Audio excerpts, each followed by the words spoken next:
I want to tell you a story about the promises we inherit, the ones written not just on paper, but in the soil beneath our feet and the blood in our veins. It's a story about how the deepest winter of the soul can be the very thing that prepares us for the coming of spring. We've all felt it, haven't we? That moment of being cast out, of standing alone against a wind that feels strong enough to strip the flesh from our bones. We've all faced a giant of our own making, a shadow that tells us we are small and worthless. This is a story for that moment. It's a story about a scared boy, a righteous woman, and a debt that could only be paid with courage. It asks a question that echoes down through the generations: when everything is lost, when shame is your only companion, can a single promise be enough to bring you back to life? Can the faith of one person be the seed from which a forest of justice grows? Watch closely now, and listen. The truth is often found not in the thunder of a sermon, but in the quiet crackle of a fire built against the cold. The world had shrunk to the smell of wet ash and the icy grip of November mud. Finn stood before the skeletal remains of his family's barn, a structure that had held the scent of 100 seasons of hay and hard work. Now, it was a black, jagged mouth open to a scornful grey sky. He was 17, but the shame that clung to him was ancient, a heavy coat soaked in the town's whispers and Judge Thorne's pronouncements. Negligence, the judge had declared, his voice smooth as polished river stone and just as cold. A tragedy born of youthful carelessness, but Finn knew it was a lie. The debt his father had carried, a weight that had stooped his shoulders and silenced his laughter long before it put him in the ground, was the real fire. This ruin was just the smoke. His hands, shoved deep in his pockets, were trembling. Not from the cold, but from the utter hollowness inside him, the terrifying certainty that he was the last of his line, and he was failing. The land, his birthright, felt alien under his worn boots, ready to shrug him off like a dead leaf. That's when he felt a presence behind him. He didn't hear footsteps, just a sudden shift in the air, the way the world quiets when a hawk passes overhead. He turned. She was tall, impossibly so, framed against the sullen pines of the high ridge. Her face was a landscape of its own, carved by sun and wind, with eyes the color of a winter creek. She was Silas, the woman from the mountains, a figure of myth in the valley below. Some said she was half wild, that she spoke to wolves. All Finn knew was that her gaze held no pity, only a startling, unnerving assessment. She took a slow step forward, her worn leather duster barely stirring. "They say you let a lantern burn too high," she said, her voice low and rough, like stones grinding together. Finn's throat was tight. He could only nod, the lie tasting like bile. She looked from his face to the charred timbers, then back again. A long silence stretched between them, filled only by the drip of water from a scorched beam. Then she spoke the words that would change everything. "Judge Thorne is a patient thief," she stated, not as an opinion, but as a law of nature. "He stole my father's water, and he's using your father's ghost to steal your land." The fire was his signature. She held out a hand, not in comfort, but in command. It was a large, calloused hand, strong and steady. "Come with me. Stay the winter. By spring, you will be the son your father wanted you to be, and this land will answer to your name again. I give you my word." The climb into the high country was a silent, punishing ascent. Silas moved with an economy of motion that left Finn breathless, his town-soft muscles screaming in protest. The air grew thin and sharp, scouring his lungs, and with every upward step, the valley of his failure shrank below. He followed her not out of hope, but out of the absence of any other choice. He was a stray dog following the first hand that didn't raise a stone against him. Her cabin was tucked into a fold of the mountain, almost invisible, built of stout pine and chinked with mud and moss. It was more fortress than home, a testament to solitude. Inside, a fire was already laid in the stone hearth, waiting for a match. The space was sparse, smelling of pine smoke, dried herbs, and oiled steel.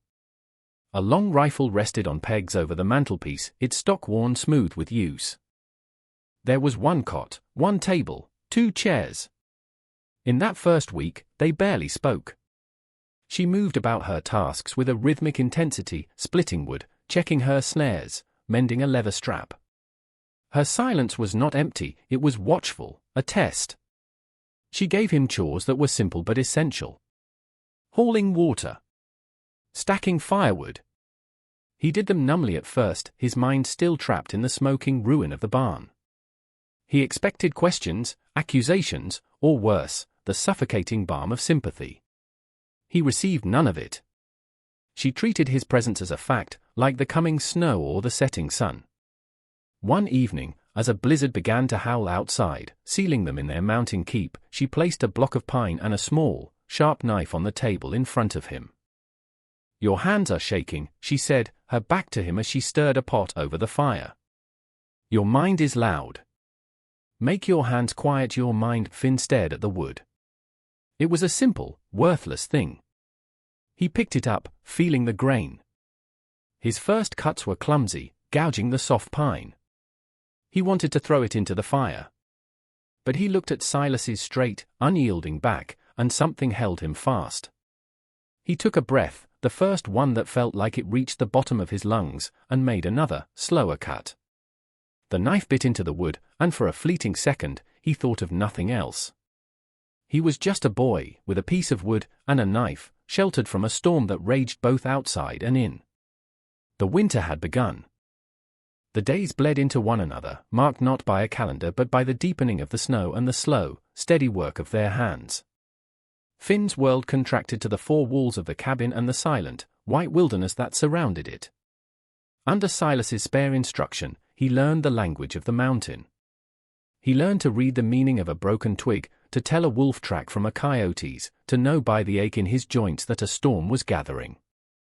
He learned to shoot the long rifle, not with anger, but with a stillness that was harder to master than the recoil. "A gun is a promise," Silas told him one afternoon, her voice barely a whisper in the vast silence of the snow-covered forest. "You aim at what you mean to hit." Nothing else. Her lessons were never gentle. When he fumbled a knot while setting a snare, she simply undid it and waited for him to try again, her patience a formidable, silent wall he had to climb. Yet, there were moments of unexpected grace. He would wake in the deep, cold dark to see her by the firelight, meticulously cleaning the rifle, her movements as reverent as a prayer. Or he would find her carving, her large hand surprisingly deft as she coaxed a tiny, perfect fawn from a piece of scrapwood. She never gave them to him, just set them on the mantelpiece, a small, silent herd growing beside the stacked tins of beans and flour. One night, a fever took him, a deep, rattling sickness that left him shivering and weak on his cot. He drifted in a haze of disjointed nightmares, the fire, the judge's smiling face, his father's coffin. Through it all, he was vaguely aware of Silas. He felt a cool cloth on his forehead, tasted the bitter tea she pressed to his lips, heard her low, rough voice murmuring things that were not quite words, more like the soothing rumble of the earth itself. When the fever broke, he woke to find the dawn light slanting through the cabin's single window. A new carving sat on the small table beside his cot, a wolf, its head lifted as if to howl. It was fierce and lonely and beautiful. He reached out a trembling hand and touched it. For the first time since the fire, he did not feel ashamed of his own weakness. He felt only a profound, aching gratitude. He looked over at Silas, who was watching him from her chair by the hearth, her face unreadable in the morning shadows. He didn't need to speak. She simply gave a slow, deliberate nod and turned back to the fire. As the winter deepened, so too did Finn's understanding. The fear that had lived in his belly for months began to slowly recede, replaced by a quiet, hardening resolve. He saw it in his own hands, no longer soft and uncertain, but calloused and capable. He felt it in the steady rhythm of his heart as he tracked a deer through the deep snow. He was being reforged in the crucible of this mountain silence. The true lessons began one evening in January, when the wind outside shrieked like a banshee. Silas finally took down the worn, leather-bound book that Finn had seen her studying so many nights. It was not a Bible, as he had once thought. She laid it on the table between them, its cover cracked and ancient. "This was my father's," she said, her voice softer than he had ever heard it. "And his father's before him." She opened it carefully. The pages were filled with elegant, looping script, but it wasn't just a ledger. There were maps, hand-drawn with painstaking detail, showing every creek and spring on the land that stretched from this mountain down into the valley, Finn's land. "Our families were the first here," Silas explained, her finger tracing a faint blue line that marked a powerful underground aquifer. "Mine on the high ground, yours in the basin. We understood the water was life for us both. This book is a record of that promise. A treaty between us." She then turned a page to reveal a separate, folded document tucked inside. It was Finn's family deed, the original, signed and sealed generations ago. It described the land's boundaries with a clarity that left no room for doubt. It was a sacred text, a testament to the sweat and dreams of his ancestors. "Thorn knows about the water," she continued, her eyes locking onto his. "It's why he hounded your father, burdened him with false debts until his heart gave out. Your father never sold the land, Finn. He refused. Thorn forged the papers he's using to foreclose. He needs that water to sell to the railroad, and he's willing to erase history to get it." A cold fury, clean and sharp, pierced through Finn's grief. It wasn't just his barn, his inheritance. It was his father's honor. It was Silas's history. It was a crime that stretched back decades. "My father," Silas said, her voice dropping to a near whisper, a raw edge of old pain surfacing for the first time, questioned Thorn's claim to the water rights upstream. "He was found at the bottom of a ravine. They called it an accident." The room was silent, save for the howl of the wind. Finn looked from the book to Silas's face, and he finally understood. This wasn't just a season of survival. It was a season of preparation. A long, cold winter of honing a weapon, not of steel, but of truth. The first signs of the thaw began in late March.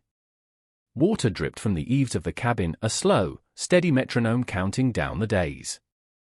The snow receded, exposing the hard, frozen earth. Hope, a dangerous and unfamiliar feeling, began to stir in Finn's chest. He felt stronger, surer.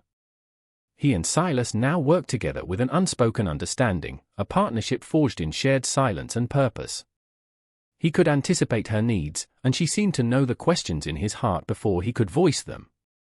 The plan was simple and terrifying.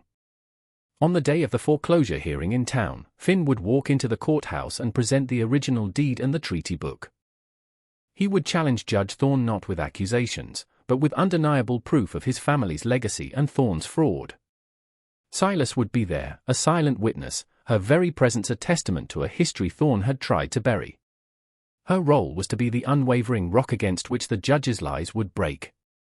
He would stand on her strength. He spent the evenings practicing, speaking the words he would say to the judge, his voice shaky at first, then growing firmer. Silas would listen, her expression unchanging, occasionally offering a stark correction. "Don't ask. Tell," she'd say. The truth doesn't beg for an audience. On the morning they were to leave, a week before the hearing, a strange stillness fell over the mountain. The birds were silent. A heavy mist clung to the pines. Silas stood at the window, her body rigid. "They're coming," she said, her voice flat. Finn's blood ran cold. He looked out and saw them, 3 riders, making their way up the barely visible trail, Thorn's men. There was no time. Silas moved with blistering speed.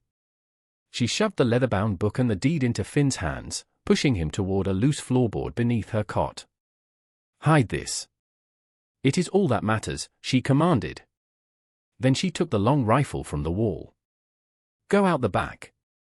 Run east to the old trapper's line. Follow it down to the valley. Do not stop. Do not look back." Go. Her eyes met his, and for the first time, he saw not a guardian, but a warrior preparing for her last stand. "But you," he started, his voice cracking. "I promised you a spring," she said, a grim, faint smile touching her lips. "Go claim it." She pushed him again, harder this time. He heard the riders dismounting, their rough voices cutting through the mist.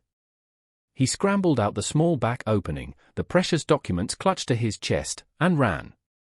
The first gunshot echoed behind him, a sound that ripped a hole in the world. He obeyed her. He did not look back. Finn ran until his lungs burned and his legs were numb, stumbling through the melting snow and treacherous undergrowth. The sounds of the fight, shouts, the splintering of wood, the sharp crack of the rifle, faded behind him, replaced by the frantic pounding of his own heart. He imagined Silas, standing alone against 3 men, a solitary giant defending a promise. Grief and terror warred within him, a sickening storm that threatened to pull him under. He wanted to turn back, to fight and die with her, but her last command was seared into his mind: go claim it. Her sacrifice would be meaningless if he failed. He hid for 2 days, moving only at dusk and dawn, eating nothing, drinking from the icy streams. The leather-bound book was a heavy, sacred weight against his ribs. He felt her presence in its heft, her voice in its rustling pages. He was no longer just Finn, the shamed son. He was a courier, a keeper of the truth, the last soldier in a war he hadn't known he was fighting. When he finally emerged from the foothills and saw the familiar lights of his town, he did not feel relief. He felt the crushing weight of his solitude. He believed Silas was gone, murdered in her cabin, another victim of Thorn's insatiable greed. The thought of facing the judge alone was terrifying. The boy who had fled into the mountains in November was a ghost. The man who had come down was filled with a cold, hard purpose, but he was hollowed out by loss. On the morning of the hearing, he walked into town. He didn't slink through the alleyways. He walked straight down the middle of the main street, his back straight, his eyes fixed on the courthouse spire. People stopped and stared. He heard the whispers, saw the pointing fingers. He was the disgraced boy, the fool who had lost everything. He ignored them. He was walking for Silas. He clutched the book under his arm, its sharp corners digging into his side, a painful, welcome reminder of his mission. He pushed open the heavy doors of the courthouse. The room was packed. Judge Thorn sat elevated behind his large oak bench, a portrait of civic authority and gravitas. His eyes, small and predatory, found Finn immediately. A flicker of surprise, then a slow, cruel smile spread across his face. "Well," Thorn boomed, his voice filling the room. "Look what the winter has thawed. Come to watch the final, legal transfer of your family's folly, boy." The courtroom air was thick with the smug certainty of Thorn's power. Finn's heart hammered against his ribs, but he remembered Silas's words: "The truth doesn't beg." He walked forward, his boots echoing on the wooden floor, until he stood before the bench. The crowd murmured, a mixture of pity and morbid curiosity. The town preacher, Reverend Michael, sat in the front row, his face a mask of worried sympathy. The school teacher, Mrs. Gable, who had taught Finn his letters, wrung her hands. They were good people, but they were cowed by the judge's influence. "I have not come to watch, Judge Thorn," Finn said, his voice clearer and stronger than he expected. "I have come to correct the record." He placed the leather-bound book on the railing before the bench. It landed with a solid, definitive thud that cut through the whispers.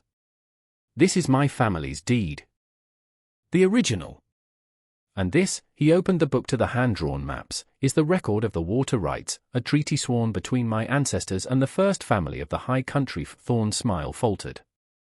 He stared at the book, his composure cracking for a fraction of a second before being sealed behind a mask of judicial outrage. "What is this nonsense? Forged documents and fairy tales from a delinquent boy. The matter is settled. The deed is filed. The debt is recorded." He banged his gavel. "Bailiff, remove this young man. He is disrupting official proceedings." The bailiff, a burly man who owed his job to the judge, started forward. Finn stood his ground, his gaze locked on Thorn. The debt was a lie. The fire was arson. "And you murdered Silas's father for this same water 20 years ago." A collective gasp went through the room. The accusation hung in the air, audacious and deadly. Thorn's face went purple with rage. "This is slander. An outrageous fiction. She was a half-mad recluse who died in a tragic fire in her own cabin just last week. Another accident born of carelessness." It seems he leaned forward, his voice dripping with venom. "You have no proof. No witness." At that moment, the great rear doors of the courthouse groaned open. Every head turned. A figure stood silhouetted against the bright morning light.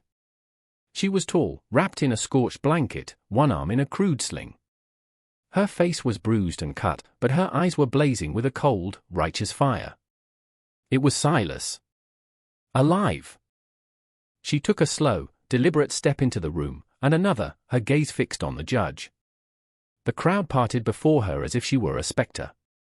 A profound silence fell over the courtroom, a silence so deep it felt sacred. Silas walked down the aisle, her limp barely perceptible, her presence filling the space with an authority that dwarfed the judge's robes and gavel. She didn't look at Finn, but he felt her strength flow into him, a dam breaking against the shores of his fear. She stopped beside him, facing Judge Thorne. The judge's face had gone from purple rage to a pasty, sickly white. He looked like a man seeing a ghost he had made himself. A tragic fire, Silas said, her voice a low, gravelly echo of Thorne's own words.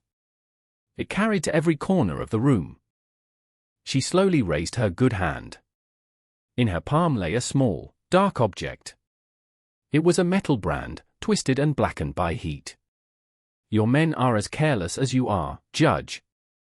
They dropped this when they set my home ablaze. She tossed it onto the bench. It clattered next to the gavel, the unmistakable TA of Thorne's cattle brand clearly visible. I believe this is yours. The spell of Thorne's power was broken. It shattered like glass. Reverend Michael stood up, his voice trembling but clear. I remember Silas's father. He told me, a month before he died, that Judge Thorne had threatened him over the aquifer. I dismissed it as a quarrel. May God forgive my cowardice. Then Mrs. Gable stood, her hands no longer wringing, but clenched into fists. And I remember Finn's father, a good man, showing me the original deed years ago. He was so proud. He said it was the family's heart, and he would never part with it. One by one, others began to speak. A farmer whose fence line Thorne had moved. A merchant he had blackmailed. The hushed whispers of years of resentment and fear found their voice, rising into a chorus of accusation. The moral community, awakened by the courage of a boy and the impossible return of a woman, was finally speaking truth to power. Thorne, cornered and exposed, stared at the faces turned against him, the faces of the people he had dominated for so long. There was no escape. The law he had twisted into a weapon had turned back on him, wielded by the very people he had oppressed. Finn looked at Silas, her weary but triumphant profile, and he understood the full meaning of her promise. She hadn't just given him back his land.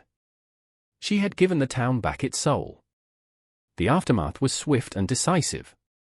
Judge Thorne was removed from his bench, his empire of fear and deceit crumbling into dust under the weight of 2 decades of suppressed truth. The forged documents were exposed, and the rightful ownership of Finn's land was reaffirmed, not as a matter of law, but as a matter of justice. The valley breathed a collective sigh of relief, the air lighter, the future brighter. Finn stood on his porch, the deed not in a book, but in his hand, feeling the solid reality of the paper. He was no longer a boy hiding from shame. He was the guardian of a legacy, a man who had walked through fire and found his footing. The spring had come. The hills were alive with the green blush of new life, and the creek, fed by the aquifer his ancestors had protected, ran full and clear. He was not alone. Silas was there, her arm now healing, sitting in a newly made rocking chair on his porch. She rarely spoke, but her presence was a constant, grounding force. She had refused to return to her ruined cabin, and Finn had insisted she stay. A treaty is a promise between families, he had told her, echoing her own words. Our families, she had simply nodded, a flicker of something warm in her Winter Creek eyes. He had started rebuilding the barn, but this time, he was not alone. Neighbors came, the same ones who had whispered about him just months before. They came with hammers and lumber and sacks of nails, their actions a quiet apology, an offering of community. Reverend Michael worked alongside him, his sermons now filled with tales of courage and standing for the truth. They worked together, raising the new timbers against the blue sky, the sounds of their labor a hymn of restoration. One afternoon, Finn found Silas by the creek, watching the water flow over the smooth stones. He stood beside her, following her gaze. The world was quiet, peaceful. You kept your word, he said softly. She turned to him, and for the first time, he saw her smile. It was not a broad grin, but a small, profound curving of her lips, a crack in her stoic facade that let the light pour through. "A promise is like a seed," she said, her voice softer than he'd ever heard it. "You just have to be willing to see it through the winter." She looked out at the land, his land, their land. "You are the son your father dreamed of, Finn. You are the spring," and in that moment, he knew he was home. So, you see, a promise kept can be the most powerful force on earth. It can raise a man from the ashes of his own despair, topple a corrupt giant, and heal the heart of a community. It's a reminder that our worth is not determined by the voices that shout us down, but by the quiet convictions we hold in the deepest winter of our lives. We all have a mountain to climb, a truth to carry. We all have a promise to keep, to our ancestors, to our children, to ourselves.